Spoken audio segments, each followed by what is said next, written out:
ما ننسخ من آية أو ننسها نأت بخير منها أو مثلها.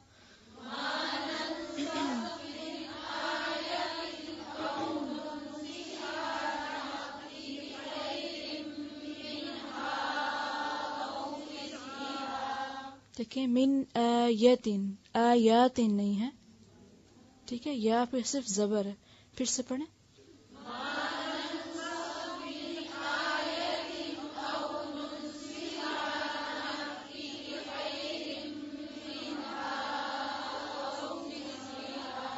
ننسیہا، ننسیہا نہیں ہے، سین کے نیچے صرف زیر ہے. اسی طرح سے نأتی، سب پڑھیں، سب، یہ نأتی نہیں ہے. پھر سے پڑھیں. ما ننسخ،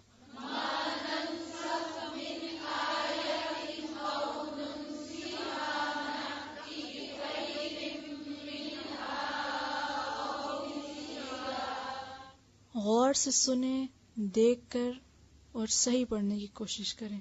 آیتن کو آیاتن نہیں پڑھ سکتے، ٹھیک ہے، یہاں پہ صرف زبر ہے. پینسلز ہیں سب کے پاس، مارک کر رہے ہیں. ما ننسخ من آیت او ننسها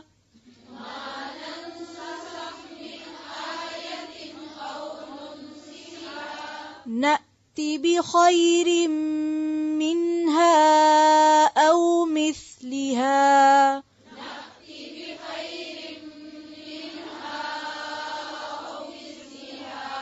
أو مثلها.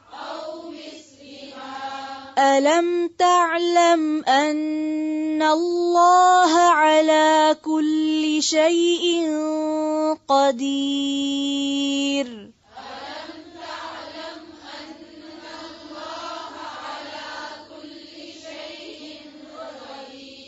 شيء قدير.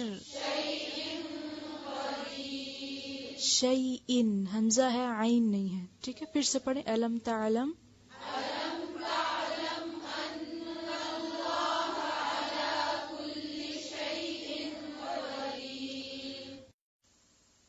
ما ننسخ، نہیں ہم منسوخ کرتے. ننسخ کا لفظ جو ہے نون سین خے سے ہے. نسخ، نسخ کا اصل معنی ہوتا ہے ہٹانا، مٹانا. نسخ کا کیا معنی؟ ہٹانا، مٹانا، زائل کرنا. اور نسخ کا معنی لکھنا بھی ہوتا ہے. خط نسخ کا سنا کبھی؟ ہاں، تو ہٹانا، نقل کرنا، مٹانا، تو کیا ریلیشن شپ ہوگا؟ دیکھیے، نسخ کا پہلے لفظی معنی سمجھیے، ٹھیک ہے. زائل کرنا، مٹانا، نقل کرنا. بیسیکلی لکھنے کا عمل کیا ہے؟ ذرا سوچئے، تھوڑی دیر غور کیجئے. جو کچھ آپ نے سوچا ہوا ہے تو وہاں سے آپ کدھر منتقل کر رہے ہوتے ہیں؟ کاغذ پر. یعنی یہاں سے کدھر نقل ہو رہی ہے؟ کاغذ. یا پھر آپ عقل سے نہیں لکھتے، نقل سے لکھتے، کسی کتاب سے لکھتے، ایسے ہی ہوتا ہے نا. یا کہیں سے دیکھ کر، یعنی وہاں لکھا ہوتا وہاں سے آپ نے ادھر منتقل کر دیا. اور یا پھر یہ ہے کہ آپ نے اس کو پڑھ لیا، سمجھ لیا، اب آپ اپنے دماغ سے کیا کر رہے ہیں؟ کاغذ پر لا رہے ہیں. تو یہ دونوں چیزیں کیا ہیں؟ منتقل کرنے کا عمل، ریپروڈیوس جس طرح کرتے ہیں. دوبارہ نسخ کا لفظی معنی کیا ہے؟ ہٹانا، مٹانا. پھر معنی ہے نقل کرنا، ایک چیز کو ایک جگہ سے دوسری جگہ لے جانا، ایک چیز کو ہٹا کے اس کی جگہ دوسری چیز لے آنا. تو مراد اس سے کیا ہے کہ قرآن پاک کا ایک حکم مٹا کر، ہٹا کر اس کی جگہ دوسرا حکم لے آنا. او ننسہا، ننسے کا جو روٹ ہے نون سین یہ ہے. نون سین یہ نسیہ کا کیا معنی ہوتا ہے؟ بھولنا. تو نن سے ہم بھلوا دیتے ہیں. اور انسا کا ایک اور معنی مؤخر کرنا بھی ہوتا ہے. پوسٹ پون کرنا، مؤخر کرنا، آگے لے جانا، یعنی اس کو بعد میں لاتے ہیں. او ننسہا نأتی ہم لاتے ہیں بخیر بہتر منہا اس سے، او مثلہا یا اسی کی طرح کا. الم تعلم کیا تم نہیں جانتے، ان اللہ بے شک اللہ تعالی علی کل شیء قدیر ہر چیز پر قدرت رکھنے والا ہے. قدیر کا روٹ کیا ہے؟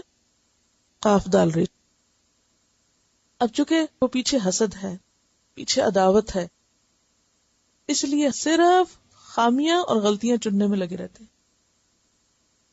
اب اس وجہ سے اعتراض، ما ننسخ من آیت او ننسها نأتی بخیر منہا او مثلہا. ان کا اعتراض یہ تھا کہ اگر تورات اللہ کا کلام تھی تو پھر قرآن آنے کی کیا ضرورت تھی، یا یہ کہ قرآن میں ایک حکم کے بعد دوسرا کیوں آ جاتا ہے اگر یہ اللہ کا کلام ہے تو. کیا اللہ کو نہیں پتا تھا حالات کیا ہوں گے؟ یعنی بنیادی طور پر جن طریقوں سے یہ لوگوں کو اسلام سے متنفر کرتے تھے ان میں سے ایک طریقہ یہ بھی تھا کہ قرآن کو مشکوک کر دیا جائے، قرآن کے بارے میں لوگوں کے دلوں میں شک ڈالے جائیں. کیونکہ اگر قرآن میں لوگ شک کرنے لگ گئے تو وہ سارا ہی قصہ پاک ہو جائے گا، وہ تو کوئی بنیاد ہی نہیں رہے گی کہ جس پہ کھڑے ہو سکے. تو وہ کہتے تھے کہ اگر قرآن اللہ کی طرف سے ہے اور تورات بھی اللہ کی طرف سے ہے تو پھر قرآن اور تورات کے احکام میں فرق کیوں ہے؟ کیونکہ آپ کو معلوم ہے نا کہ کچھ حکم تورات میں پہلے موجود تھے جو قرآن میں ختم کر کے دوسرے اس کی جگہ لائے گئے، آسان حکم لائے گئے، کیونکہ یہود پر ان کی زیادتیوں کی وجہ سے کچھ چیزیں مشکل بھی کی گئی تھی. تو چونکہ قرآن آخری کتاب تھی اس لیے اصل دین جو قیامت تک باقی رہنا تھا اس کے مطابق جو اصل حکم دینا تھا انسانوں کو وہ قرآن میں آ گیا. تو ایک اعتراض یہ کرتے تھے کہ تورات میں تو یہ بات اس طرح آئی ہے تو قرآن میں اس طرح کیوں آئی ہے؟ اگر تورات بھی اللہ کی طرف سے ہے اور قرآن بھی اللہ کی طرف سے ہے تو پھر ایک ہی طرح کی باتیں ہونی چاہیے تھی. اور یہ ہے کہ قرآن میں اگر وہی بات دوبارہ آ جاتی تو یہ تو تورات میں بھی موجود تھی، اب قرآن آنے کی کیا ضرورت تھی؟ یعنی ہر لحاظ سے یا ہر طریقے سے کیا کوشش کرتے کہ حجتیں نکالیں. اسی طرح ایک اعتراض ان کو یہ بھی تھا کہ اگر قرآن میں ایک حکم پہلے آ چکا تو پھر اس کی جگہ ایک اور کیوں آ گیا؟ اس کا جواب اس آیت میں دیا جا رہا ہے، ما ننسخ نہیں ہم منسوخ کرتے، من آیتن کوئی آیت، او ننسہا یا بھلوا دیتے اس کو، یعنی اٹھا لیتے اس کو، نأتی بخیر منہا ہم لے آتے ہیں اس سے بہتر، او مثلہا یا اسی کی طرح. الم تعلم کیا تم نہیں جانتے، ان اللہ علی کل شیء قدیر کہ اللہ تعالیٰ ہر چیز پر قادر ہے، وہ سب قدرت رکھتا ہے، وہ جب چاہے جو حکم لے آئے، جب چاہے اٹھا لے، جب چاہے دوبارہ لے آئے. وہ قادر مطلق ہے، وہ رب ہے، وہ جانتا ہے کہ کس کو کس وقت کیا دینا چاہیے. تمہیں کیا اعتراض ہے؟ تو گویا یہ آیت قرآن کے بارے میں ان کے اعتراض کا جواب ہے. حاسد کو ہمیشہ اعتراض ہوتے ہیں، تو یہاں جواب دیا جا رہا ہے. اور پھر یہ یاد رکھیے کہ یہ نسخ صرف آپ کی اس کتاب میں ہی نہیں ہوا، پہلی کتابوں میں بھی ہوتا رہا ہے. صحیح مسلم کی روایت ہے، لم تکن نبوۃ قط لم تکن نبوۃ قط الا تناسخت. کبھی کوئی نبوت نہیں آئی جس نے احکام میں نسخ اور رد و بدل نہ کیا ہو. نسخ اور انسا کیا ہے؟ احکام میں رد و بدل کرنا، یعنی پہلے ایک حکم آیا اس کی جگہ دوسرا آ گیا. اس کی ضرورت کیوں ہوتی؟ ایک ہی دفعہ آخری حکم کیوں نہیں دے دیا جاتا حالات کے مطابق؟ جی ہاں، کیونکہ دین انسانی مزاج کی رعایت کرتا ہے. جس طرح انسان جسمانی طور پر آہستہ آہستہ گرو کرتا ہے نا، اسی طرح روحانی اور ایمانی طور پر بھی آہستہ آہستہ گرو کر رہا ہوتا ہے. یعنی ایک انسان جب بچہ ہوتا ہے یا اس کا بچپن ہوتا ہے تو وہ اس کی طاقتیں لمیٹڈ ہوتی ہیں، سوچنے کی، بولنے کی، سننے کی. جو بڑا ہوتا جاتا ہے میچور ہوتا جاتا ہے، جسمانی طور پر بھی اسٹرانگ ہوتا ہے. اسی طرح روحانی ترقی بھی وقت لیتی. ایک دن میں آپ اعلیٰ درجے پہ نہیں پہنچ سکتے، آہستہ آہستہ، اسٹیپ بائی اسٹیپ، تھوڑا تھوڑا. اسی لیے ہر حکم فوراً نہیں مانا جا سکتا، یعنی انسان کے لیے مشکل ہے. جیسے اس روز بات ہوئی تھی نا زبان کے بارے میں، جب ہم نے بہت سی چیزیں پڑھی تھی کہ یہ نہیں بولنا چاہیے، تو اس کو فوراً یہ خیال ہے کہ یہ سب کٹھا کیسے کر سکیں گے.